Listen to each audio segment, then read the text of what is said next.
Assalomu alaykum. Men Denov tadbirkorlik va pedagogika instituti boshlang'ich ta'lim metodika kafedrasi o'qituvchisi Panjiyeva Muattar bo'laman. Bugun men sizlarga boshlang'ich ta'lim pedagogikasi, innovatsiyasi va integratsiyasi fanidan integratsiyalashgan darslarning samaradorligi mavzusi yuzasida qisqacha ma'ruza qilib o'taman. Demak, ushbu ma'ruzamiz quyidagi rejalar asosida yoritiladi. Birinchisi, integratsiyalashgan darslarning mohiyati. Ikkinchisi, integratsiyalashgan darslarning afzalligi. Uchinchisi, integratsiyalashgan darslarni tashkil etishning usullari kabi rejalar bilan sizlar bilan tanishib o'tamiz. Avvalambor bir narsani bilishimiz kerak. Integratsiya o'zi nima? Jamiyat hayotiga ushbu nimaning kirib kelishi nima uchun bo'ldi? Bugungi kunda jamiyatimizda, ya'ni o'quvchilarda qisqa vaqt ichida butun tasavvurni uyg'otish, tabiat, jamiyat, umuman fanlarni o'zaro aloqasini tushuntira bilish. Ya'ni bitta mavzuni 3-4 ta fanni o'tib emas, bitta fanni o'zida umumiylashtirib va mukammal tushunchalar berish uchun integratsiya biz uchun juda ham zarur hisoblanadi. Demak, integratsiya darslarining mohiyati. Xo'sh, integratsiyalashgan darslar qanday bo'ladi? Integratsiyalashgan darslarda biz bir mavzuning o'zida bir nechta fanni integratsiya qilishimiz yoki ikkita fanni integratsiya qilishimiz yoki bitta fanni turli xil bosqichlarini integratsiya qilishimiz mumkin bo'ladi. Xo'sh, bu qanday bo'ladi? Bular turli fanlarni birlashtirish qanaqa? Misol uchun, biz tabiat darsimiz, ya'ni tabiiy fanlar bilan ona tilini, misol uchun ona tilida biror bir mashq bajarayotgan paytimizda o'sha mashqimizda hasharotlar bo'lishi mumkin va biz ayni o'sha hasharotlarni tabiiy fandagi mavzu bilan yoritib bersak, o'quvchi yana ham tushunib, o'sha mavzuni erkin, ya'ni o'zi bajarishi hech qanday qiyinchiliklarsiz amalga oshiriladi. Ikkinchisi, amaliy qo'llanmalar. Ya'ni turli xil o'sha jarayonda o'quvchi uchun yordam berayotgan, hayotga tatbiq etib, jamiyat bilan bog'lab, bitta mavzuni faqatgina nazariyasi bilan cheklanib qolmasdan, uni amaliyot bilan bog'lashli hisoblanadi. Ikkinchisi, ko'p tarmoqli yondashuv va uchinchisi esa turli xil mashg'ulotlarni birlashtirish orqali biz integratsiyani amalga oshirishimiz mumkin bo'ladi. Darslarimizda integratsiyani qo'llagan paytimizda ulardagi eng asosiy tamoyillarni bilishimiz kerak. Birinchi navbatda mavzuning birligi. Ya'ni biz o'tayotgan mavzu ikkinchi, ya'ni integratsiya qilayotgan mavzumiz bilan o'zaro uyg'un holatda amalga oshirishimiz kerak. Ya'ni rejaga ahamiyat berishimiz kerak. Biz bilamiz, integratsiyalar gorizontal integratsiya va vertikal holatda integratsiya bo'ladi. Agar bir sinflar kesimida integratsiya qilayotgan mavzuni birligi to'g'ri kelsa, misol uchun 2-sinf bilan 3-sinf, bunda bu vertikal integratsiya bo'ladi. Lekin bir sinf doirasida turli xil fanlar yoki bir chorak doirasida bitta fanning o'zi, misol uchun 3-sinf tabiiy fani bilan ona tilisi, misol uchun 3-sinf o'qish fanining birinchi choragidagi bironta oldinroq mavzu bilan keyingi mavzu birlashtirishi, bu gorizontal integratsiya bo'ladi. Ikkinchisi, o'quvchilarning qiziqishlari. Albatta, biz integratsiyani hamma darsda qo'llashimiz kerak degani emas. Ya'ni o'quvchilar qiziqishdan kelib chiqqan holatda o'sha mavzuni to'laqonli yoritish uchungina biz ushbu integratsiyadan foydalanamiz. Keyingisi, o'quv maqsadlari. Biz avvalambor har bir darsni o'tishdan oldin o'zimizga maqsad qo'yamiz. Ya'ni texnologik xarid yaratayotgan paytimizda o'quvchilarni o'sha mavzuni qay darajada olishi uchun oldindan maqsad qo'yib olamiz. Va ya'ni maqsadimiz, biz integratsiyani qaysi jarayonda qilamiz? Ya'ni qaysi bosqichda? Darsning borishidami, darsning oxiridami yoki tashkiliy qismdami? Buning uchun avvalambor o'quv maqsadlarini biz reja qilib olishimiz kerak. Va oxirgisi baholash. O'quvchilarning bilimlari, ularning ko'nikmalarini baholashda avvalambor biz adolat bilan amal qilishimiz, ya'ni baholayotganimiz 3 ta qoidaga.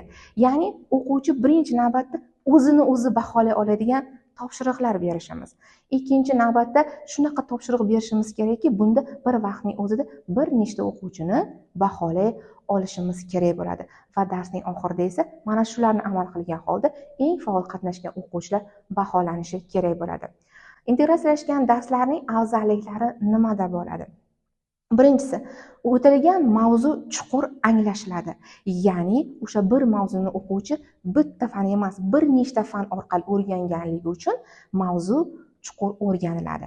Ikkinchisi, amaliy ko'nikma hisoblanadi. Ya'ni o'quvchilar olgan nazariy bilimlarini amaliyotda, ya'ni qo'llab quradi, ya'ni loyiha yaratishlar beramiz. Mana shu uchun ham amaliy ko'nikmalar vujudga kelganligi uchun bizning hozirgi kunda darslarimizda STEM ta'limi ham vujudga keldi. Keyingisi o'quvchilarda turli fanlarni o'z ichiga olib, o'quvchilarning bilimini yanayam kengayishiga yordam berishi buning afzalligi hisoblanadi. Bundan tashqari integratsiyalashgan darslarni tashkil etishning o'ziga yarasha shakllari mavjud.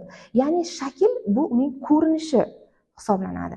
Birinchisi fanlararo integratsiya, ya'ni boya aytganimizdek bir nechta fanlarning o'zaro birlashuvi. Ikkinchisi mavzuga yondashuv, ya'ni u yerda siz o'sha faningizning mavzusini turli fandagi nuqtai nazarlar bilan nima qilamiz? To'ldiramiz. Va oxirgisi loyiha ishlari. Bunda o'quvchilarni birgalikda loyiha ustida ishlashga jalb qilish hisoblanadi. Integratsiyalashgan darslarni tashkil etishning usullarini qisqacha qilib jadval ko'rinishida ifodalayotgan bo'lsak, ular muammoli vaziyatlar berish. Ya'ni siz darsda qanaqa metod qo'llaysiz? Muammoli vaziyatlar berib turib, uning o'quvchini siz kreativligini ham baholab borasiz. Ikkinchisi, o'quv jarayonida turli xil o'yinlar, ya'ni qiziqarli didaktik o'yinlardan foydalanishimiz. Faqatgina interfaol metodlar emas, didaktik o'yinlar ham o'quvchilarning qiziqishini yanada oshiradi. Keyinchisi guruh ishlari. O'quvchilarni loyiha ustida ishlash uchun birgalikda guruhlarga bo'linadi. Ya'ni bitta sinfni bir nechta guruhga bo'lib turib, ularga turli xil topshiriq. Ya'ni bu odatda bunday integratsiyalashgan darslar sinfdan tashqari ishlar uchun beriladi. Ya'ni turli xil loyihalar o'quvchilarga topshirib beriladi va ular ustida, ya'ni kimdir o'shani mavzusini o'rganadi, kimdir unga qilgan olimlarni o'rganadi. Xuddi shunday turli xil topshiriqlar, yana kimdir uning amaliy, ya'ni laboratoriya ishini amalga oshiradi va mana shu narsalar o'quvchilarni guruhli ishlashiga misol bo'la oladi. O'quvchilarda o'sha dars o'tayotganimizda integratsiyalashgan darslarni qanaqa tayyorlashimiz kerak, qanaqa nimalarga amal qilishimiz kerak degan savol tug'iladi. Birinchi albatta mavzuni biz to'g'ri tanlay olishimiz. Ya'ni biz ikkita integratsiya qilayotgan mavzumiz haqiqatdan integratsiya bo'lyaptimi? Shu vaqt oralig'iga to'g'ri kelyaptimi? Bizning dars rejamizda bormi? Ushbu narsalarga katta ahamiyat berishimiz kerak. Ikkinchisi, reja tuzish, ya'ni darsning mazmuni va uning shakliga qarab unga to'g'ri metodlarni tanlay bilishimiz kerak. Keyingisi, resurslarni to'plash, ya'ni dars uchun kerak bo'lgan barcha resurslar, ya'ni bular nima qilish mumkin? Kitoblar, turli xil materiallar, texnologiyalar va boshqalarni to'plash kiradi. Va oxirgisi esa baholash usullarini tanlash. Biz o'quvchilarning bilimini qandaqa baholaymiz? Og'zaki baholaymizmi? Amaliy topshiriq berib baholaymizmi? Loyiha berib baholaymizmi? Buni albatta o'sha darsdan oldin biz o'zimiz ustimizda reja qilib olishimiz kerak bo'ladi. Integratsiyalashgan darslarning samaradorligini oshirish bo'yicha qanday tavsiyalar berishimiz mumkin? Ya'ni biz samaradorlik oshirish uchun eng avvalambor o'qituvchi va o'quvchi o'rtasida eng muhimi bu hamkorlik. Ya'ni o'qituvchi o'quvchini qiziqishiga qarab mavzuni yo'naltirishi. Ikkinchisi texnologiya, ya'ni bugungi kunda o'qituvchi o'z ustida ishlamasa, zamonaviy dars texnologiyani darsga olib kirmasa, ushbu darsimiz o'z qizig'ini, o'z mantig'ini yo'qotib qo'yadi.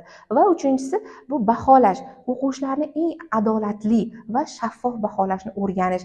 Ya'ni shunaqa topshiriq berish kerakki, uni ya'ni bir vaqtning o'zida turli xil topshiriq berish orqali o'quvchining haqiqiy bahosini o'sha fan bo'yicha keltirib chiqarishimiz kerak. Va oxirgisi bu ijodkorlik, o'quvchilarning ijodiy qobiliyatlarini rivojlantirish, bu bizning eng muhim masalamizdan biri hisoblanadi.